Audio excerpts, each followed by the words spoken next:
And before we get into the Bulls fully, I do want to do one quick shout out to our Patreon. I feel like we did that earlier, but I'm going to do it again.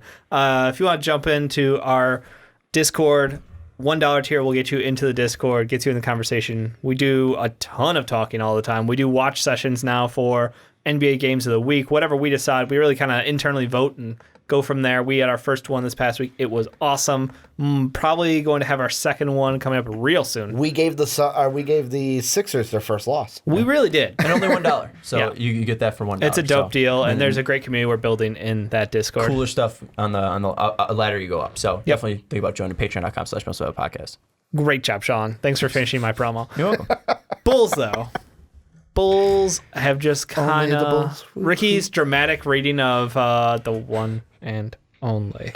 It was really kind of depressing. I was just depressed. If you don't watch Ricky's series on the Bulls games, you really should. It gives you that inside fan diary of how depressing it is to be a Bulls fan.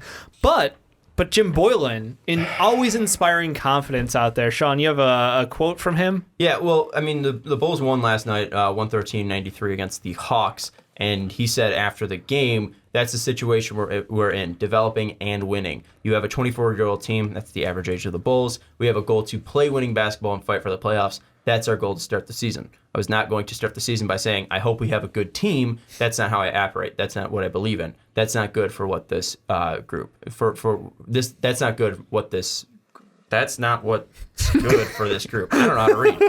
But yeah, he's like, it's Jim Boylan having a stroke. No, I'm having a stroke. But he set the expectations as playoffs. So he was pretty much just saying, like, that's the confidence you have to have in your team, which makes sense, I think. But it's just Jim Boylan's press conferences and pregame conferences are just like fever dreams. He comes out and he says... Does he live in the same reality that we do? I don't know. But he comes out and says, we're physically there, but not mentally there. And then he's saying... that screams of effort. Yeah. And I think that that's true because a lot of the criticism against this team seems to be around the lack of effort. And one of the biggest effort plays in basketball is rebounding. Guess what? We suck at rebounding. But what's the biggest thing that effort screams like, oh, you're deficient at? Usually defense. Wow, okay. Coaching. Oh, you mean like who's in charge of making sure the effort's there? Get your guys fucking going. Yep. That's the thing. I agree. Yeah. And we hear all about the punch clock. Everybody wants to bring up the punch clock, making jokes about the punch clock. It's pretty memeable, That's what it's about? That you're making the effort to go out of your way to do something archaic, like a punch clock, to be like, all right, I am now putting in work, getting in my mode to get into it. Do you have to punch in before the game? Does he need to bring this on the road? Next thing you know, we're going to get Buckeyes for our jerseys. Like horns? Yes.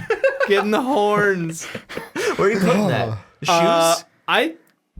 They put them right up here, around the neck, and then... Yikes, that's going to be ugly. I don't think they want that around the Zenny. I'd rock them on the shorts, to be honest. I'd rock them on the shorts. Oh, like up and down? I go with secondary stripes. It's just something that, like, I don't know what his message is, and maybe that's why the effort is not there, or hasn't been there for some of the games for the Bulls. And it's good to see them wake up, but they're also waking up against not a great Hawks team. Well, they shut down the greatest shooter of all time from your point of view, Sean. Mm-hmm. So why don't you tell us how systematically they shut down Trae Young? Zach LaVine looked pretty good, too. Threw down a slam.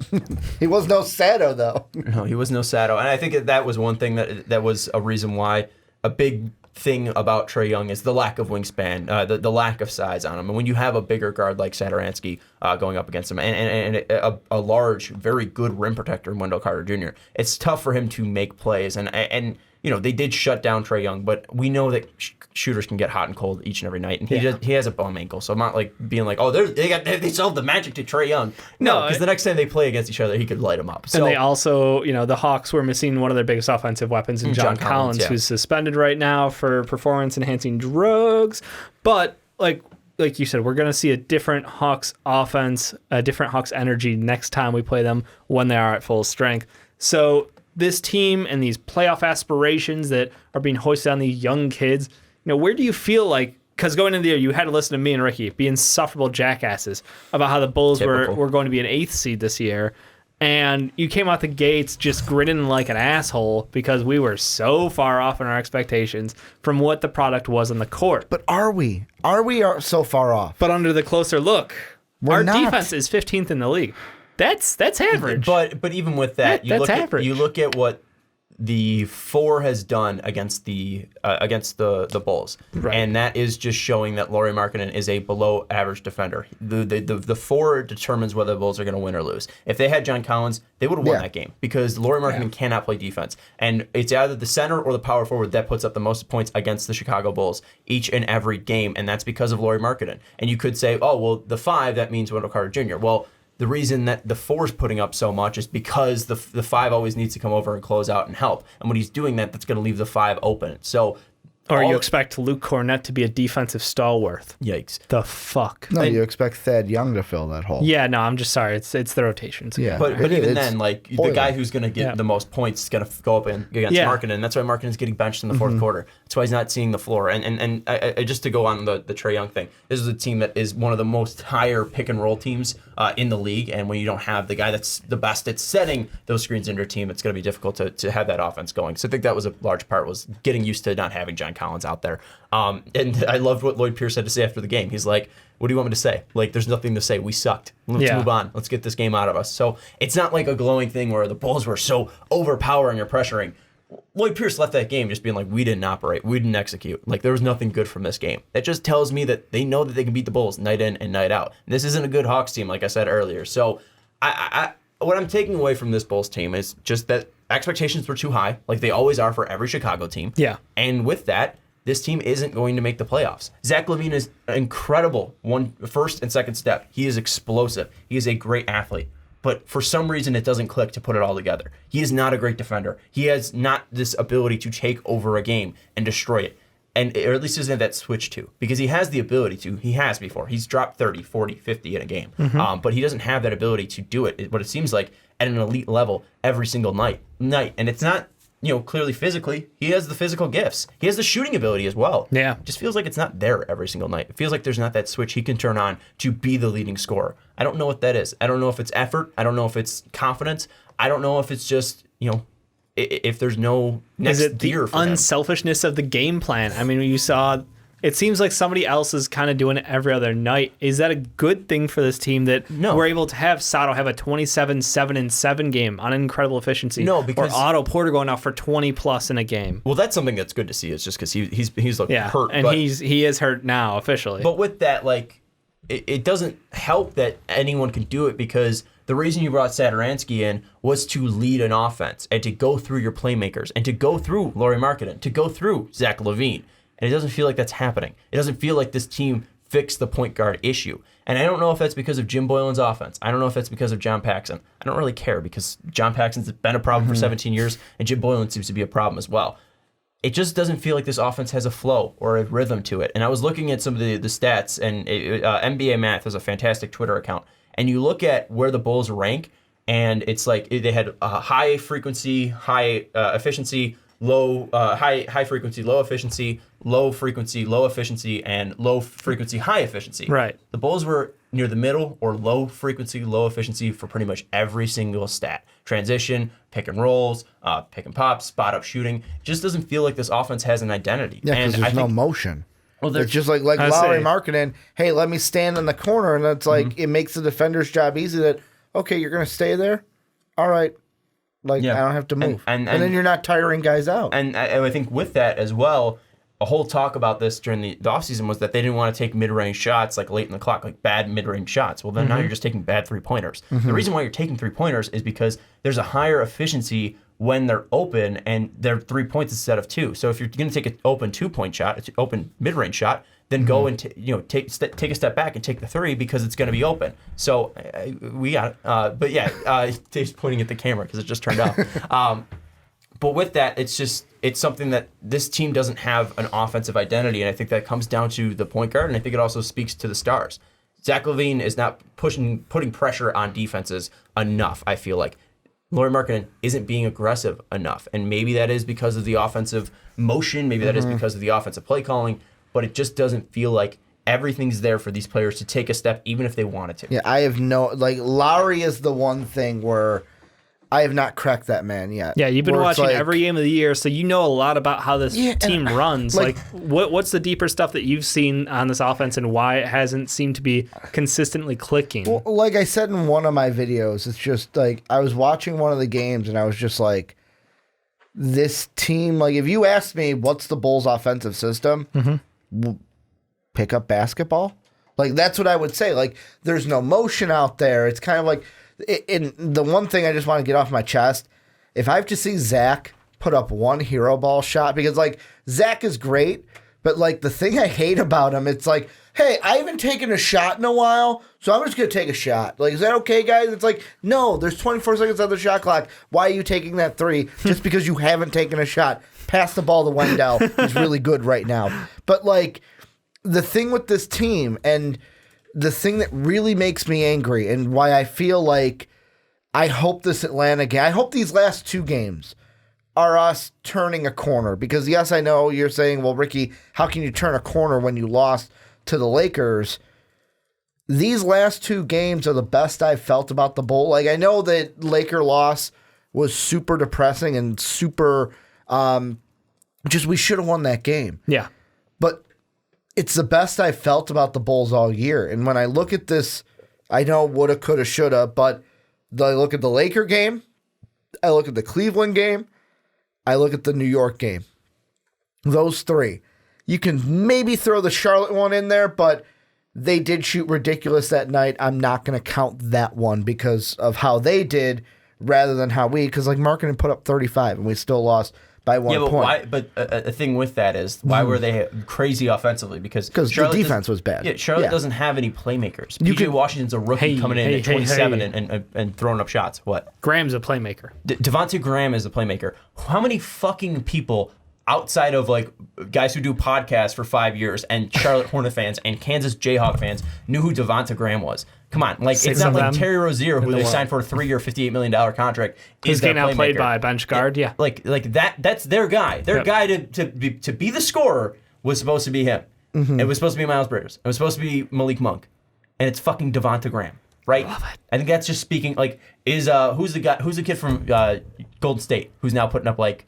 Eric Paschal. Paschal. Like, is Paschal doing it because Pascal's a great player, or is it because there's no one else to score on that team? That's a thick boy. Yeah. He is a veteran because he's old. He's not a veteran. He was drafted 2 years ago by the Hawks. He was an older college player. He was supposed to be Draymond. He was supposed to be their Draymond. No, you're thinking of Amari Spellman. Who was about rocking 330 coming into the season. Was Villanova. Yeah, he was a Pascal. Both were. Spellman and Paschal were. Yeah. Yeah, just different. Like, Pascal stayed one more year. Yeah, I was wrong. But the thing that really irritates me about those three games, New York, Cleveland, and then the Laker game, we win those games, we're the 6th seed right now.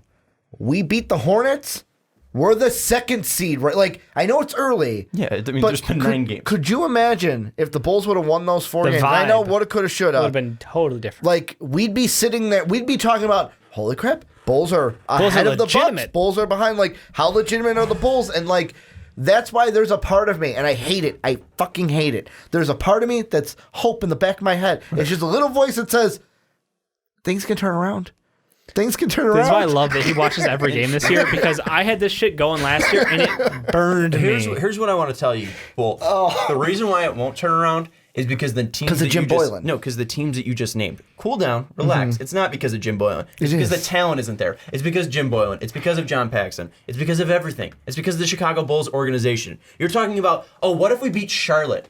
You should beat Charlotte if you're going to the fucking playoffs. Yeah, that's pretty embarrassing. What if you beat Cleveland? You should beat Cleveland if you're going to go to the playoffs. And that's what if we beat New York? You should beat New York. But the thing that you're saying, like, we could be the 2nd seed. Well, if you have these questions, even if you're winning those games by 1 against Cleveland, New York, and Charlotte, at some point, those fortunes are not going to go. Those fortunes are not going to click. You're going to then lose to those bad teams. And then you're going to get fucking destroyed by Toronto, 108-84. Then you're going to get killed by Indiana, who didn't have Victor Oladipo, who didn't have Miles Turner, who didn't have Domantas Sabonis. That was a murdering. TJ Leaf had a double-double in that game. Yeah. People forgot TJ Leaf existed. Yeah, it's not good. You didn't come out flat. That's your team. No. That is your team. No, it's not. Yes, because it is. The reason why I'm going to say that Pacer game is not our team is because of the next 2 fucking games we saw. Like, I know we lost against the Lakers, but how we started against the Lakers, how we played 2 nights ago against the Hawks, that's the Bulls team that I expected Was it yesterday? Yeah, Then yesterday. I'm watching that one a day late, so like I lose. I'm like, oh, they play till Saturday. I got time to do the Ricky's Bowl reaction. The Laker one, I'm like, I got to watch this live because it's a back-to-back. But the Hawks game, too, it's like, that's the Bulls team I expected. That Pacer game, it's just like I even forgot Sabonis didn't play because I've blocked it out of my mind. I never want to see the Bulls play like that again because we came out flat. We were unaggressive, and it was probably our worst. It was worse than the Knicks game. Here's the thing, though. Mind. You're having this feeling of beating a team by 20, right? But this team that you beat is not supposed to be a playoff team, and they have their second best player out. You should beat that team by 20. So this shouldn't be a, holy shit, look what this team could be moment. This should be another game for the Chicago Bulls. If you truly think that this team could be a playoff team, this should not be a wowing, shocking, hey, there it is. This is moment. The doing what you're expected to do. This should be doing your job. You should be able to punch go in the time against a 6'1" guard when you have a massively huge guard at 6'7" to be able to shut him down. If you play physically against Trae Young, you can hurt him. You can bully him into bad shots.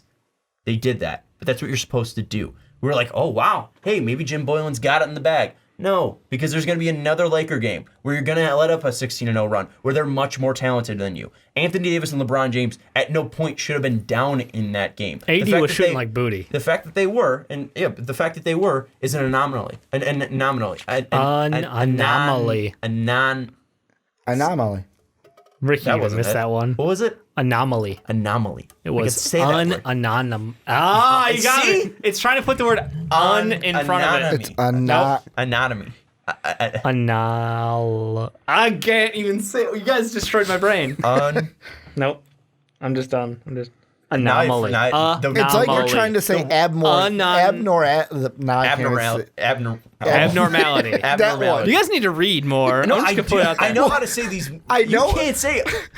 I know I do. The word doesn't even make sense to me anymore. I anomaly? An anomaly. The best comment, one of the best comments that I've gotten on a Ricky's The Dickinson Bull one? Yeah, because you got the wrong Dickinson. I'm like, didn't Emily Dickinson say that? It's like Charles Dickens. Maybe I should read more. Yeah, that's where I was going with that one. Well, because I was thinking of the Apple Plus series that was coming up or is out called Dickinson with Haley Steinfeld in it. That's my. There's a great tweet about that is from 30 Rock. Jenna, or I think it was the blonde one. I think her name's Jenna. Blonde one. I love you, Sean. Names. But she was like, we're gonna make a show, sexy Emily Dickinson, and that's like that whole trailer for that show is like bad girl Emily Dickinson. Yeah. But yeah, anonymous. It's two ands. It's that's a problem. It's like saying the thesaurus. You said like third Rock from the Sun? No, 30 Rock. 30 Rock, okay. Third Rock from the Sun, you mean that show from like 1998? That was a good show. It was a great show. With who's the dad? I can't remember the actor's name. I know it's Joseph Gordon-Levitt. I know it's Lithgow. John Lithgow, yes. There's so many good actors and actresses in that show. Yeah, Jenna Maroney. Yeah, Jenna Maroney, yeah. And played by Jane Krakowski. Anyways, and Jane Krakowski's in Dickinson. Wrap this all up. This team it doesn't have it. It doesn't have the skill to be next level. They don't have, Zach LaVine isn't a star. So you think Lauri we're Markkanen isn't a star. Stuck in the middle. We're a middle to bottom tier team where, yes, we'll have those moments, but we're never going to be able to consistently get it together enough to... great garbage time players. That's what you have. And what's funny is we play like garbage in the fourth quarter, which is usually when garbage time is.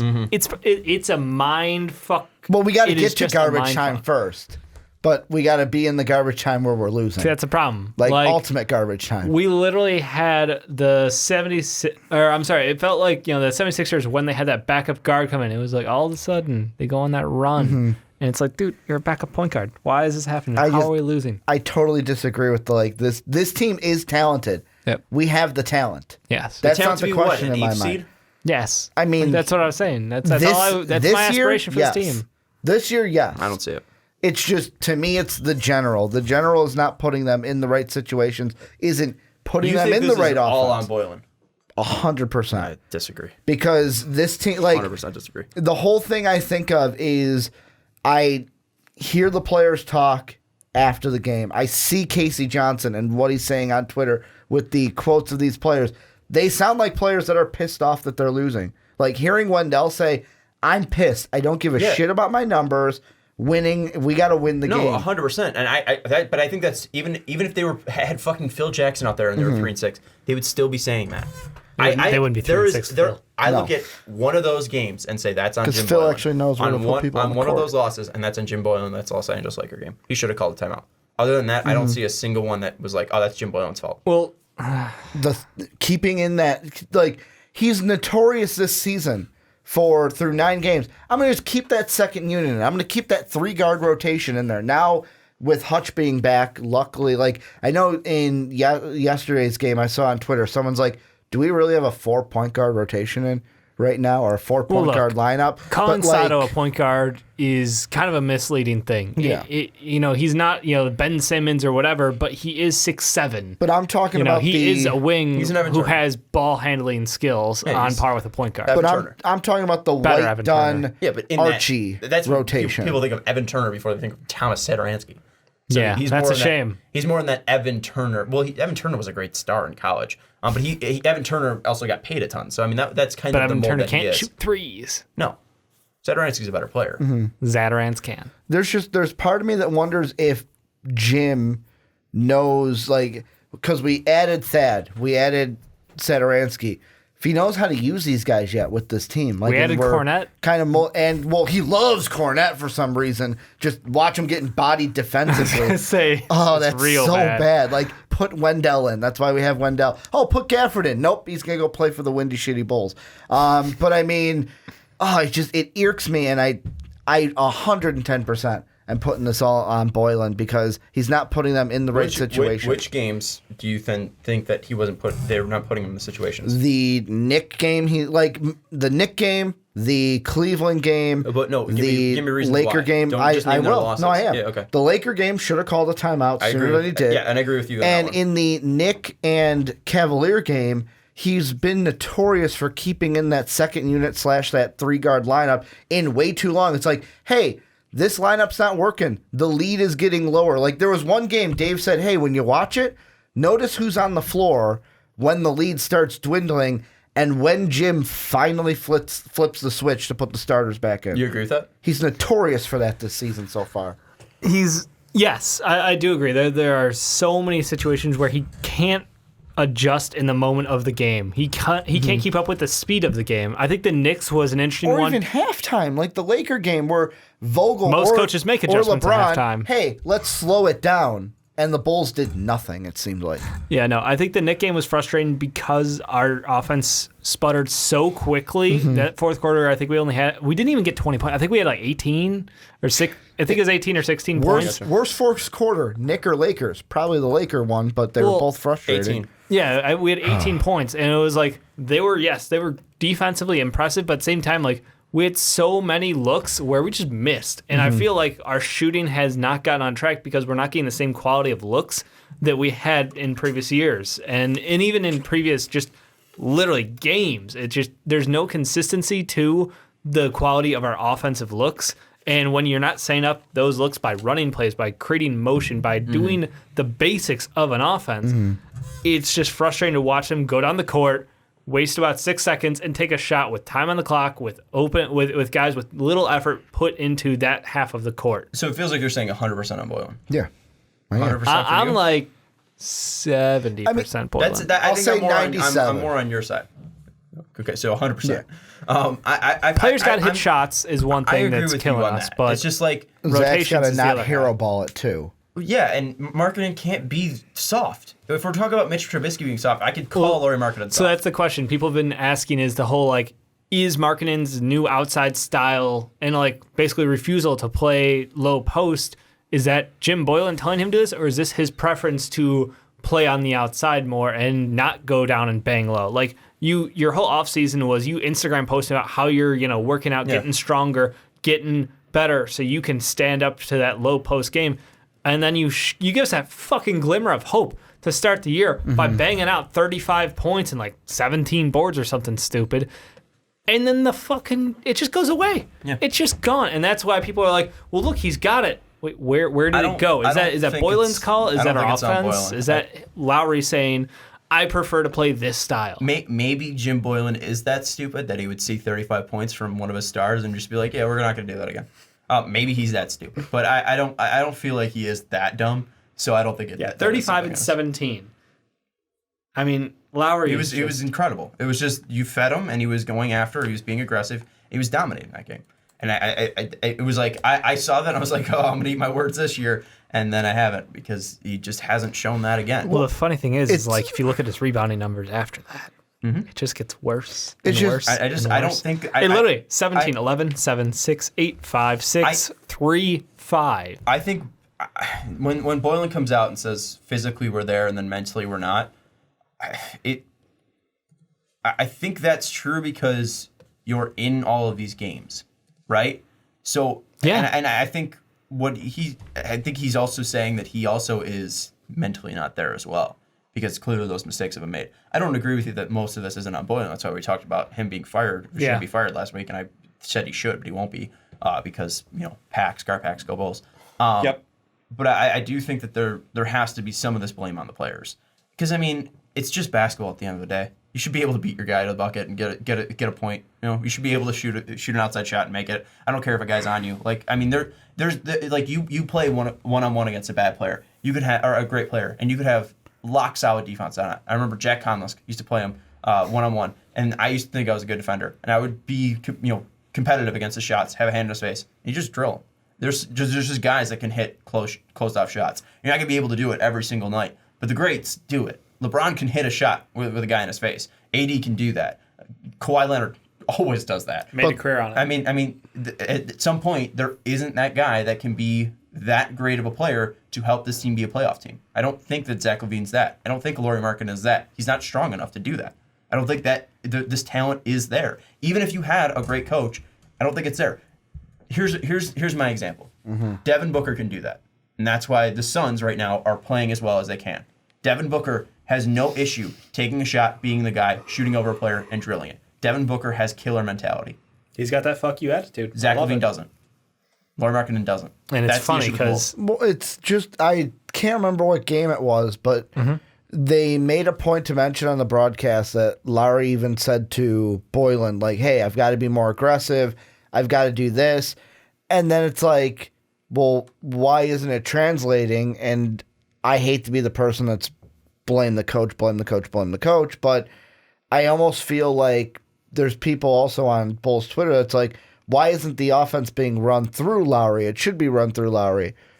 It's the coach's job to... It's not like Lowry's going to say, well, fuck it. This offense is getting run through me. No, you're right. There's no set place for Markkanen being called. Absolutely. Yeah. But even then, at some point, like, he's not screening strong enough either. He's just not involved in the offense either. It doesn't feel like he's locked in to play. And yeah, we have two guys who can actually screen. Yeah, it doesn't feel like it's Wendell. It doesn't feel like he's like, okay, I'm going to help everything that this team can do. So like if the play's called for Zach, then that's going to leave me open even if a play's not called for me, and I can hit my open shots. I could drive and make a play even off ball, even if a play's not called for me. More plays should be called for Lauri Markkanen, without a doubt, and that's on Boylen. But even then, it doesn't feel like Markkanen is there for plays that aren't called for him, and that's an issue. He's a bystander at times on the court. Yeah. No, I think that's a lot of the frustration kind of comes together with the fact that this offense has no focus. The defense seemingly doesn't get noticed because of how just awful we are on offense. So it just turns into... Any lead is not, unsurmountable to be recovered from. It just, even against the Hawks, and you'll watch the game in a little bit. Halftime is where I'm at right now. I didn't feel comfortable in that game, until it was like literally down to like 4 minutes left, and I was like, they might go on a heater here. Like if Cam hits another shot, we're fucked. Like I had that like joking thought in the back of my head. It just brings a lot of concern when we can't find the flow of our offense going through one guy. So now it's just like any given night could be somebody else. No winning franchise or no winning team, no winning franchise does that on a night in, night out basis in the NBA. Like that's not a recipe for success. When you don't have the guy, you don't have a guy. Yeah. I think is what I'm saying. And I think the only team right now that doesn't have the guy on their team would be the Charlotte Hornets that are currently in the playoffs right now. Like and who believes they're going to be there by the end of the year? Yeah, every other team has the guy that can step up, and some teams don't have it each and every night. Miami Heat are a great example. They don't have a guy that I mean, they've traded off leading scorers each and every game, but last 2 minutes, Jimmy Butler's going to be your guy. It's Jimmy time. Yeah, I mean, that's the thing is I don't think there is a guy on the Bulls team that can do that. Zach LaVine's done it at times, but I don't think you have a guy to do that each and every night. I don't think Zach LaVine can do that each and every night. So you look at the Boston Celtics, I believe in Kemba Walker can do that. Jason Tatum's done that as well. Dude, you have Gordon Hayward. He didn't miss a shot. Yeah, 13, he is back. 13 to 17. And that team is a quiet 5-1. Yep. How many fucking people are talking about that? Bucks, obviously, Giannis. Heat, we just talked about them. Yep. Anyone can do it on that team, but if you need a guy, Jimmy Butler is 100% that. Sixers, probably Embiid if he's not in foul trouble. Yep. Right? Raptors, Siakam is fucking incredible. And Lowry even can come in and be that secondary guy and then have those games where he takes over like this past night. And then Charlotte Hornets, we already talked about them. They're not even going to be a playoff team. Indiana Pacers, they're by committee as well, but they're also waiting for the best player to get back. Vic isn't there, and they do have a guy that can take over a game scoring. I mean, keep making fun of my love for T.J. Warren, but that guy can put the ball into the bucket. I mean, that guy is a fantastic scorer. I still think it's Sabonis. I mean, but, you know. Last second shot though with that team, if Sabonis is healthy and it's either between him or T.J. Warren, boy. The president. Yeah, it's T.J. Warren. Okay, so they've got committee, but we assume that it will be Oladipo. You got Blake. Yeah. So they got Derrick Rose. But and that's the thing where I look at everyone right now in the top 5 of the East. I'm not touching them. Like those are the teams that I don't expect the Bulls to be even above. But it's like from the Hornets down to where we are, it's like the Nets are struggling this year, and I think that we're seeing that the Nets may struggle this year, and don't be surprised if they miss the playoffs if they can't get this. I know it's still early in the season, but if they can't get this ship righted, you've got the Hawks, where even Sean's saying, not a good team. We should beat the Hawks. They're right there also. The Pistons, I know that they're missing Blake early in the year, but they literally were missing 4 starters. Exactly, and now Reggie's going to be out for some time. Like that's a good thing. That's a net plus. But their guards are being dwindled to where they might even struggle with a little bit of games this year. The Pacers, like you said, waiting for Vic to come back. And then the freaking Charlotte Hornets, there's no reason why we shouldn't be 6th in the East right now. Can I tell you why the Pistons aren't going to struggle? Is because now they're getting their best player back, and he is pretty much a guard. But I mean you have Blake Griffin, he was a top 5 in MVP last season. 6'9" guard. And even if you put the Pacers and Pistons in that same boat and say, okay, there's one spot left, out of the teams I mentioned, Hornets, Hawks, and struggling Nets, unless the Nets magically flip the script and Kyrie unleashes God mode and just wins. Yeah. Has he not been dropping 40 a night? Here's the thing, they're losing is the thing. Yeah, but it's not him. Here's the thing, though. If you ask me which teams are going to flip a switch, I think Orlando can flip a switch. Orlando's shooting historically bad. They're not this bad offensively, and they're this good defensively. So at some point, buckets need to fall for them. They have a former All-Star in Nikola Vucevic. They have guys who could score on that team. That's why they're starting Fultz. Hopefully things turn around for them. The Nets are 100% a playoff team. I mean, they're just struggling right now. They're just trying to figure out how to play with Kyrie Irving. At some point, that's going to flip around. I think you could say the same thing for the Bulls then. No. The Nets are more talented. No, I'm saying if you say shots are going to fall for the Magic, you can also say, well, sooner or later, shots are going to fall for the Bulls. Because there have been some games where the Bulls, it's just like, we can't hit a shot. And here's why I'll disagree with you. Last year, shots were falling for the Magic. Last year, that team was a playoff team, and they deservedly were a playoff team. The Bulls weren't close to it. The Bulls weren't hitting their shots last year. I think the Bulls we're a different are the team Bulls. this year than we were last year. You added 3 players. Yeah. That's 3 straight upgrades. But I don't think it's that much of a game changing. My whole point is that you don't have a guy that can take over and dominate a game. Neither do the Magic. The Magic don't either, but the Magic are a much better defensive team. They're going to win by slow pace, and they're going to win by defense. How do the Bulls win? What is the Bulls' key to success? They're not a great defensive team. They're middle of the pack, and we're shocked by that. Arcidiacono is our key to success. What is their key to success? The Bulls don't have it. No, there is a key to success. Let's hear it. Play like you did at the beginning of that Laker game. This team, I heard all offseason, we're going to want to run. Stop. No. What is that, though? Just define that. Play like you did in the Laker game. Play like you did when you were winning. I was going to explain it. What defines that? Let me explain it. All offseason, even at Summer League, we heard, we're going to run this year. They adopted the run with us theme. They did.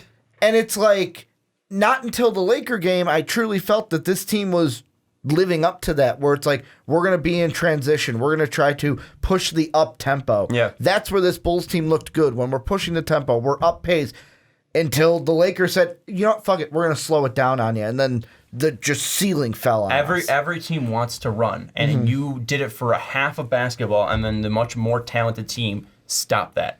Every team, and there's a whole link of, I think it was on Twitter, it was like a 2-minute video of every college basketball coach being like, we're going to run this team. We're going to put up a ton of points. We're going to be a fast, high-paced action team. That's what you say when you're bad and you don't have a direction.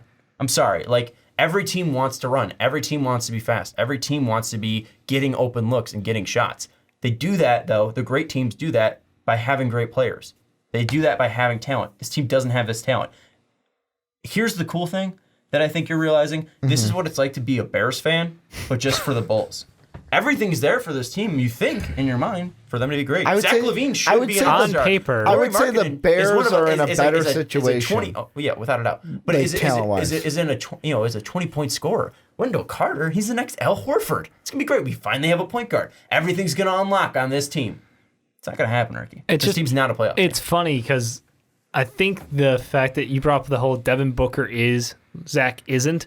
Devin Booker got a true point guard this offseason, and they went out and they moved on from people on that team who maybe they should have, maybe they shouldn't have, but they did. They cut a lot of ties and went, we're just going to bring in defense and wings, and that's our plan. And they went and got toughness in the low post and look at their Aaron coach. Baines.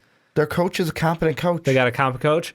Meanwhile, so you look at the moves they made for their team as a whole versus the teams the Bulls made, and I think it's actually super telling the difference of the early season for both of these teams. You're seeing the success of the Suns. We're seeing the shocking winning record for the Suns without DeAndre Ayton in there. You're having Aaron Baines be able to get under people's skin, play offensive, play aggressively in the low post, but you're seeing Devin Booker as a different Devin Booker than last year. And what are you seeing out of Zach LaVine with a point guard in Tomas Satoransky?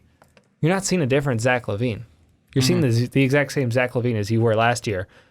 And that's honestly like the big disappointment for me right now is we haven't seen him take that step because the whole last year is, well, Chris Dunn ruins our offensive flow. It just can't work because he just crushes in. Nobody's going to respect him at the three-point line. All he can do is drive and play defense.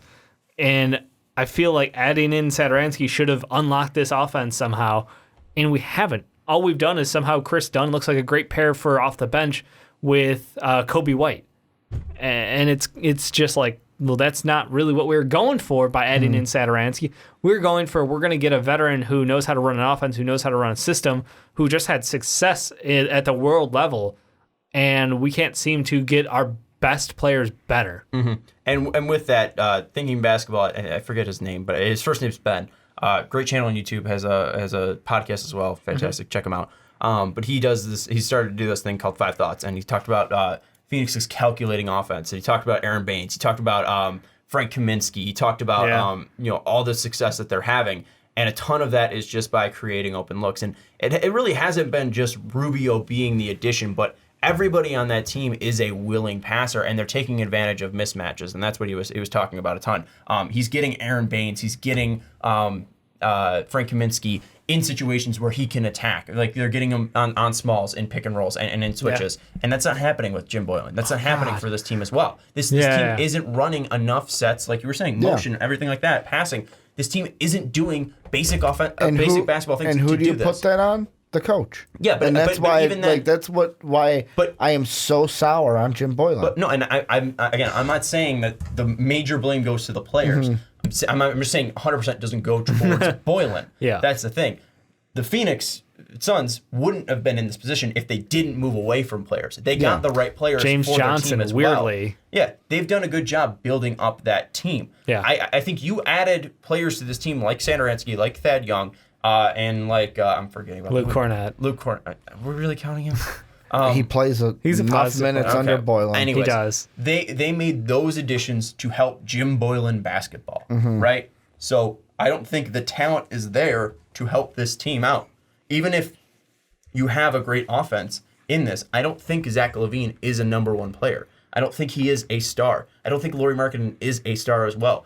Aaron Baines, for everything that he is aggressive. He attacks. He's a scumbag, but I respect him. And he does whatever it takes to win. Yep. Does Lauri Markkanen do that? Lauri Markkanen didn't take on. He had a mismatch. I forget which game specifically.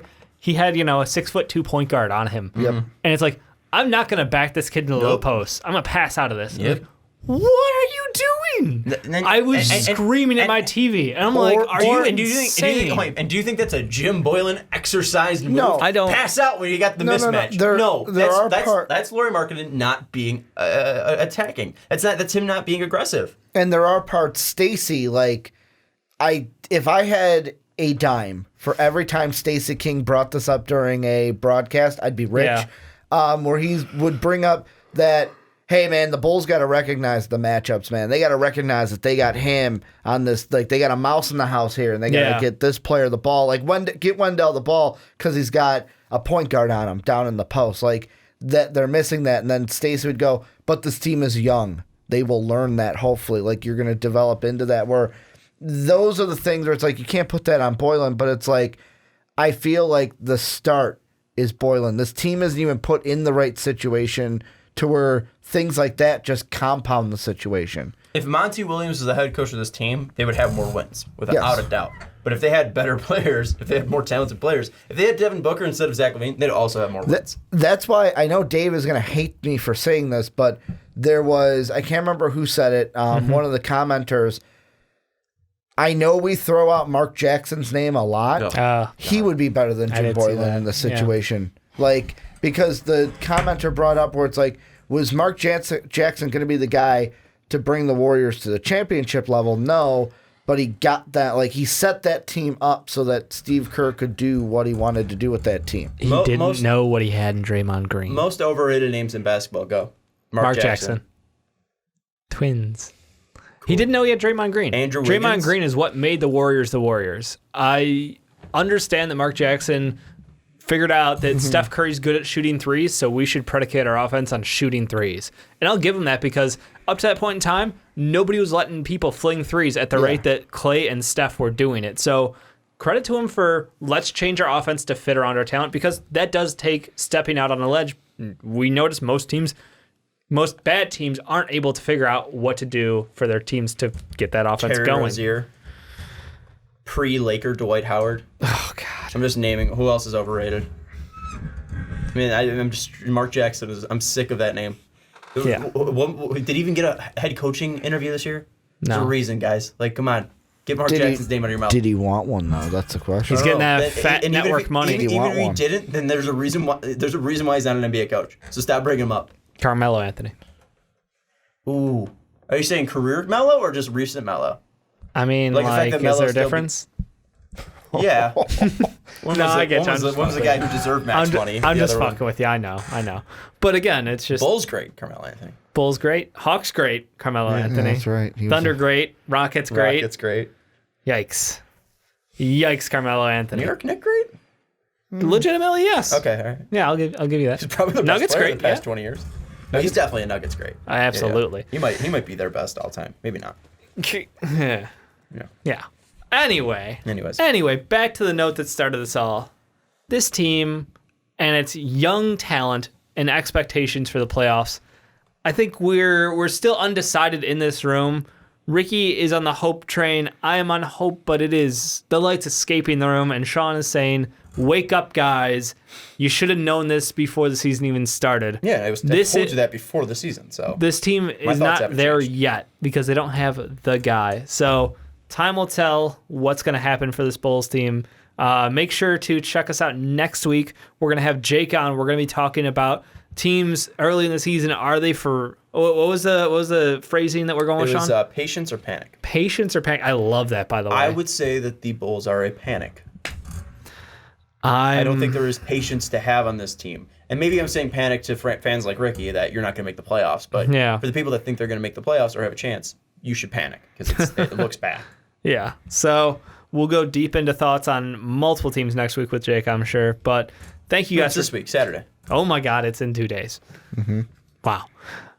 Check it out. For sure. You did a great job plugging it. Thanks. I gave the instructions. Thanks. You Mitch Trubisky'd it. I knew what it was. I just didn't know when it was because I don't know what day it is anymore. There was no 5 slant, 5 5-yard out route there. The corner almost jumped that one and picked it. Thank God I was there to save it. Clean outro, guys. Clean outro. Thank you guys so much for watching, so much for listening. We appreciate it all. Check us out on YouTube. Check us out on... Are we on Spotify? I saw a question about Spotify coming up. I'm dealing with that because our RSS feed is through Blog Talk, so the emails go to them, so I got to deal with Spotify to get them on there. All right, so hopefully we'll get patience on Spotify. But we will try to keep getting on there. But again, thanks for listening. That's Ricky. There's Sean. The camera's off so you can't see me pointing anyway. I'm Dave Oster. We'll catch you next time.